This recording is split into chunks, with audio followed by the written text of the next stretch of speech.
প্রায় 150-এর বেশি গাছ কেটে নষ্ট করলো দুষ্কৃতীরা। ঘটনায় ব্যাপক চাঞ্চল্য মালদার মানিকচকের মথুরাপুরের ধনরাজপাড়া গ্রামে। জানা যায়, স্থানীয় বাসিন্দা মনোজ কুমার মণ্ডল শখ করে জমিতে কয়েক মাস আগে সেগুন গাছ লাগিয়েছিলেন।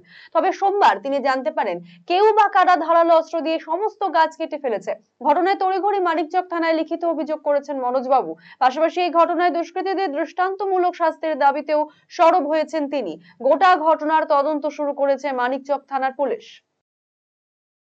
গতকাল আমি বাড়িতে যখন থাকি তো স্থানীয় লোক আমাকে খবর দেয় কি তোমার গাছ কেটে দিয়েছে। আমি বাড়ি থেকে এসে দেখি কি আমার 125খানা সেগুন গাছ কেটে মাটিতে পড়া আছে। হ্যাঁ, তারপর কি করলেন? তারপরে আমি থানায় গিয়ে অভিযোগ করলাম। থানায় অভিযোগ করার পরে থানা থেকে পুলিশ এসে ইনকোয়ারি করে যায়।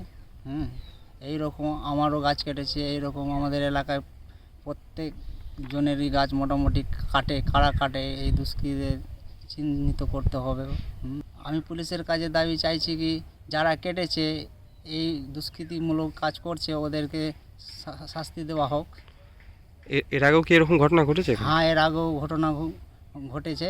এর আগে আমার পার্শ্বের জমির অপমণ্ডলের আম গাছ কেটে দিয়েছে।